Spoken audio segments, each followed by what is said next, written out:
మీ మోకాల నొప్పులకు ఎటువంటి సర్జరీ లేకుండా ఎపియాన్ పెయిన్ క్లినిక్ అందిస్తున్న అత్యాధునిక చికిత్స. నమస్కారం డాక్టర్ గారు. నమస్కారం శర్మ గారు. సార్ మీకు 90 ఏళ్ళు చాలా ఫిట్గా ఉన్నారు. మొట్టమొదటి ప్రశ్న ఏంటంటే మీ ఆరోగ్య రహస్యం ఏంటి? What are the secrets of your fitness? అంటే రహస్యం అంటే ఏమిటండి? ఎవరికి చెప్పకూడదనే కదా. అదే బయట తెమ్మంటున్నాం. మామూలుగా ఆరోగ్యం అంటే కొన్ని ప్రిన్సిపల్స్ లైఫ్లో ఉంటే ఆరోగ్యంగా ఉంటారండి. దానికి తగ్గట్టు భగవంతుడి మీద నమ్మకం ఉండాలి, ఆయన యొక్క బ్లెస్సింగ్స్ కూడా ఉండాలి. మనం ఎంత జాగ్రత్తగా ఉన్నా కూడా అది కూడా అవసరం మనకి. ఇంకా ఏం చెప్పండి, ఏం స్పెసిఫిక్గా ఏం ఆన్సర్ చేయమంటారు? ఈ 90 ఏళ్ల మీ ఆరోగ్యకరమైన జీవితంలో ఇలా ఫిట్గా ఉండటానికి ఏమేమి కారణాలు అయి ఉంటాయని ఒక డాక్టర్గా మీరు అనలైజ్ చేస్తే? ఒకటి ఉందండి, ఏదో ఆయుర్వేదంలో ఒక చెప్తారు, దుఃఖత్రయాభిఘాత 3 రకాల దుఃఖాలు ఉన్నాయి. అందులో ఏంటంటే ఫిజికల్ పెయిన్ అంటే ఏంటంటే, ఒక రిక్షావాడు చిన్న యాక్సిడెంట్ అయి కాలు విరిగింది అనుకోండి, వాడి సంపాదన ఆగిపోతుంది. దాంతో పెళ్ళాం బిడ్డని పోషించడం ట్రబుల్ వస్తుంది. దాంతో అదొక ఆదికోండి. తర్వాత ఏంటంటే మన ఇదేంటంటే అంత కుటుంబంలో మంచి ఫ్యామిలీ అంతా బాగుందండి. అందులో ఏంటంటే ఏదో పిల్లలకి పెళ్లి కాలేదు, లేకపోతే సరిగ్గా కుర్రాలు చదవటం లేదు, దానివల్ల ఇవన్నీ కూడా ఈ పెయిన్స్ ఉండేటువంటి పేరెంట్స్. అలాగే మూడోది ఏమిటంటే చక్కటి కుటుంబంలో పెళ్ళామో ఎవరో చచ్చిపోయారు అనుకోండి, ట్రమెండస్ ఎఫెక్ట్ ఉంటుంది ఫ్యామిలీలో. ఈ రకాల 3 ఆధ్యాత్మికం, ఆది దైవికం, ఫిలసాఫికల్, ఈ 3 దుఃఖాల వల్ల వచ్చే పెయిన్స్. అంటే అందుకని ఆయుర్వేదం సైన్స్ ఆఫ్ లైఫ్ అన్నారు. ఈ 3 జాగ్రత్త చేసుకోవాల్సిన అవసరం ఉంది. ఉదాహరణకి ఫర్ ఎగ్జాంపుల్ మనం చక్కగా భోజనం చేస్తున్నాం, లేకపోతే మంచి వైటమిన్స్ అన్నీ తీసుకొని ఏదో జాగ్రత్తలు తీసుకుంటాం అని అనుకున్నాం అనుకోండి, కానీ మెంటల్గా అనేక వర్రీస్ ఉండొచ్చు, అవన్నీ పెట్టుకోకూడదు. సో ముఖ్యంగా నిజం చెప్పాలంటే 1987 నవంబర్ 1వ నేను బైపాస్ సర్జరీ చేయించుకున్నాను. అప్పుడు నాకు అంతా 54 ఏళ్ళు ఎంత ఉందండి. అట్లాంటిది మరి నేను తిరుపతికి నడిచి ఎక్కాను, కొండలు గుట్టలు తిరిగాను, మానసరోవరం వెళ్ళాను. అన్ని నడక అంతా ఉండేది. అక్కడ ఏమిటంటే కొన్ని ఫిజికల్ ఎఫర్ట్స్ చేసుకోవాలి. అదేమిటంటే మనలో కొన్ని ప్రిన్సిపల్స్ ఉండాలండి. అదేమిటంటే ఫుడ్ విషయంలో చాలా కేర్ఫుల్గా ఉండాలి. నేను ఫుడ్ విషయంలో చాలా కేర్ఫుల్గా ఉంటాను. అంటే ఏమిటంటే ముఖ్యంగా ఇతర వాళ్ళకి వచ్చానుకోండి, రోజు భోజనం చేసే దాంట్లో సగమే భోజనం చేస్తాను. That is very important. తర్వాత మామూలుగా కూడా ఎక్కువసేపు ఎక్కువ హెవీగా తినటం అనేది ఉండకూడదు. చాలా అవసరం 3-4 సార్లు తినచ్చు కానీ ఆకలిగా ఉంటే. తర్వాత ఏమిటంటే నాకు వాళ్ళు ఆపరేషన్ చేసినప్పుడు అమెరికాలో డాక్టర్లు ఏం చెప్పారంటే, ఒక భోజనం అయ్యాక ముఖ్యంగా బైపాస్ చేసుకున్నాడు ఒక 40 నిమిషాలు రెస్ట్ తీసుకోమన్నారు. ఎందుకంటే బ్లడ్ అంతా స్టమక్కి డైవర్ట్ అవుతుంది. డైవర్ట్ అయ్యేటప్పటికి మిగతా పార్ట్స్కి బ్లడ్ ఎక్కువ వెళ్ళదు. అక్కడికి వెళ్ళాల్సిన అవసరం ఉంది అనుకోండి, ఎక్కువ శ్రమ పడుతుంది హార్ట్. అందుకని రెస్ట్ తీసుకుంటే ఆ సమస్య ఉండదు. అయితే మామూలుగా నిద్రపోవటం, పనుకోవటం, జస్ట్ రెస్ట్ అంటే భోజనం చేశాక ఒక ఈజీ చైర్లో పడుకొని కాళ్ళు చాపుకొని రిలాక్స్ అయితే చాలు. ఆ టైంలో కాస్త టైంలో నిద్ర వస్తే వచ్చింది, తప్పు చేసుకోలేదు. కానీ మామూలు వాడికి ఏం చెప్తారు, వాక్యం మైల్ ఆఫ్టర్ మీల్ అని అంటూ ఉంటారు. జనరల్గా ఆరోగ్యం ఉండేవాళ్ళు ఆ పని చేయొచ్చు, కానీ బైపాస్ ఇలాంటివన్నీ చేసుకున్న వాళ్ళు. అంతకన్నా ఒక మోస్ట్ ఇంపార్టెంట్ ఏంటంటే మెంటల్గా హ్యాపీగా ఉండటానికి ప్రయత్నం చేయాలి. 2 ఉన్నాయి. భగవద్గీతలో స్థితప్రజ్ఞుడు ఉంటారు. ఏదో బంగా ఏదో లాట్లు పెద్ద సంతోషం పొంది గుండె బద్దులు ఒక్కర్లేదు, ఏదో చాలా కష్టం వచ్చిన అతిగా విచారించి take things as they come. దేవుడు చేసే నిర్ణయం అని చెప్పి కొంతసేపు ఏదో బాధపడ్డా మిగతా ఫిలసాఫికల్గా తీసుకొని దట్ ఈస్ ఏదో ఎలక్షన్లో నుంచోవాలి, ఓడిపోయాను, లేకపోతే ఇదో ప్రయోజనం ఏముంది? యూ ట్రైడ్ సంథింగ్, దేవుడు డిఫరెంట్ వే చేశాడు అలాగనమాట. సో ఫిలసాఫికల్గా తీసుకోవాలి మనం ఏది జరిగినా కూడా, అది చాలా అవసరం అండి. తర్వాత ఏమిటంటే ఇంకోటి చెప్పాడు వాడు డేల్ కార్నీ అనేవాడు, how to stop worry and start living అని, how to make friends and influence people, ఇలాంటి ఎన్నో బుక్స్ రాశాడు. ఇప్పటికీ సేల్స్ జరుగుతూనే ఉంటాయి. అందులో how to stop worry and start living చాలా నచ్చింది. వాడు ఏం చెప్తాడంటే, keep yourself busy with something bigger than yourself, you will not have any time to worry. బిజీగా ఉంటారు, ప్రయత్నం చేయి. మా అబ్బాయి అమెరికాలో ఉన్నాడు ఎట్లా కూడా, మా అమ్మాయి అమెరికాలో ఉంది ఎట్లా ఉంటాడు, వీళ్ళు ఎట్లా, ఏవి బర్రీ పట్ల టైం ఉండదు. అది ఒకటి. రెండోది, if you can do something for somebody, do it, don't expect gratitude. భగవద్గీతలో చెప్పిన మరి నేను వాడు కాస్త ఇంగ్లీష్లో రైట్స్గా రాశాడు. అంటే అతను కూడా అతని జీవితాల్లో నుంచి చెప్పినవే కదా, అంతే. లైఫ్ కదా. నిజంగా మన ఇండియన్ ఇది ఇప్పుడిప్పుడే కాస్త మన వాళ్ళకి తెలుస్తుంది కానివ్వండి, అదర్వైజ్ వెస్టర్న్ ఇన్ఫ్లుయెన్స్ 300 ఏళ్ళు పరిపాలించేటప్పటికి బ్రిటిష్ వాళ్ళ యొక్క ఇన్ఫ్లుయెన్స్ మన మీద చాలా ఉంది. చాలామంది మా చిన్నప్పుడు పోగులు పెట్టుకోవడానికి భయపడేవాళ్ళు, బొట్టు పెట్టుకోవడానికి భయపడేవాళ్ళు.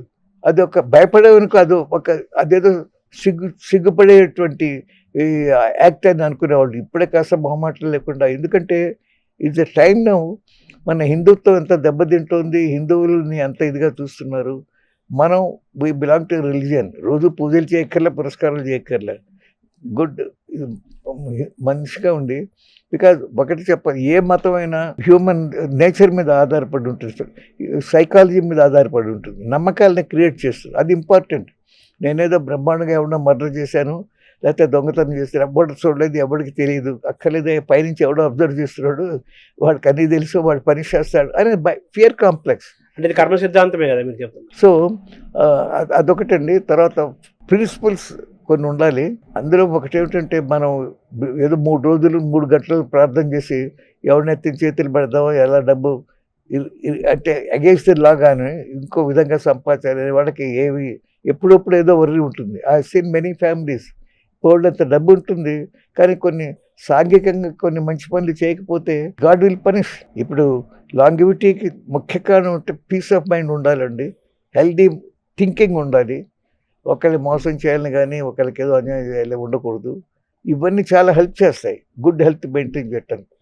కొందరు ఏంటంటే కర్మంజాలకి ఏదో వచ్చింది, క్యాన్సర్ ఎందుకు వచ్చింటే ఎవరు చేశాడు, కొన్ని వెధ పనులు చేస్తే కొన్ని రకాల వ్యాధులు వస్తాయి. ఏం చేశాడు క్యాన్సర్ వచ్చింది, పూర్వజన్మలు ఏదో పాపం చేసి అందుకని వచ్చింది అనుకోవాలి అంతే.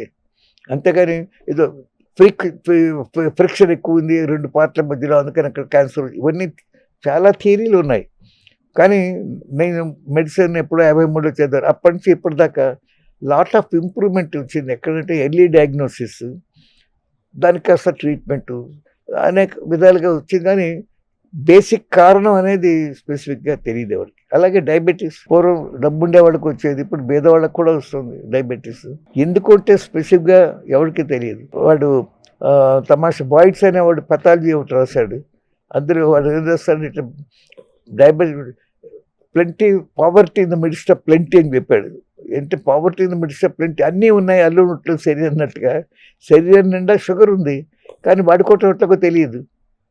సరే, అందుకని యూరిన్లో పోతుంది, బ్లడ్లో కనిపిస్తుంది, దానికి మంచి కంట్రోల్ చేయడానికి అవకాశం ఉంది.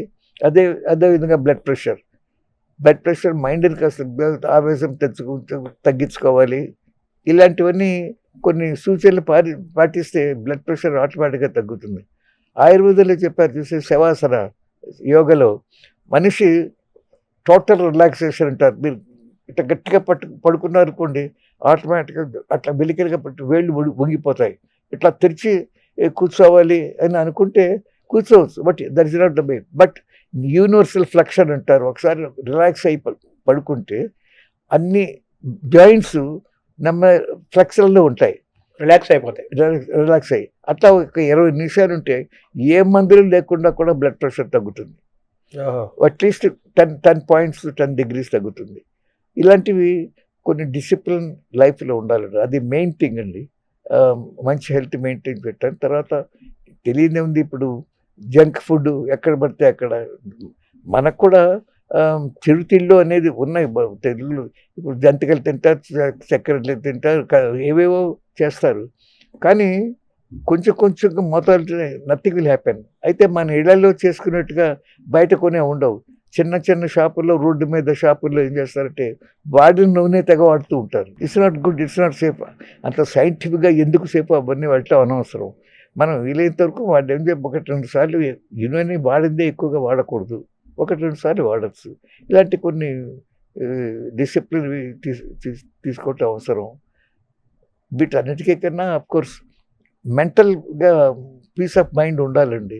ఏది వచ్చారో దాన్ని యాక్సెప్ట్ చేయాలి, జరిగేది జరిగినట్టుగా యాక్సెప్ట్ చేయాలి. కొంత వర్రీ అవుతారు ఎవరైనా, ఎంతసేపు ఉండకూడదు. ఊరికనే పాస్ట్ గురించి ఆలోచించి అది చేసి ఇది చేసి దానివల్ల ప్రయోజనం ఉండదు. You have to forget.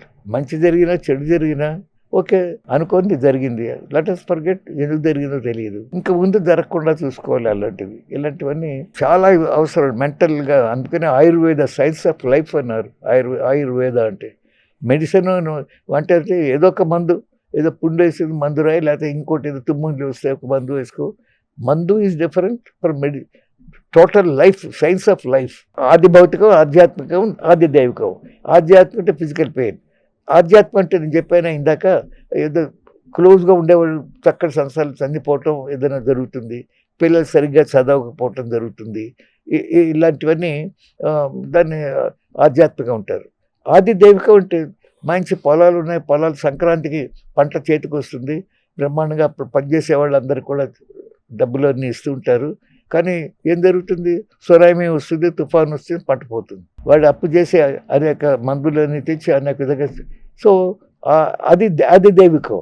అది దైవికంగా కూడా అది ఇవన్నీ they causes diseases in the human being. So వాటిని తట్టుకోవటానికి ఏమిటంటే మానసికం మనం నేర్చుకోవాలి. కొన్ని ప్రిన్సిపల్ జరిగేవి జరుగుతూ ఉంటాయి, మనం ఏమి తప్పు చేయకుండా ఉండటానికి ప్రయత్నం చేయాలి. ఆ పైన దేవుడు నన్ను యాక్సెప్ట్ ఇట్.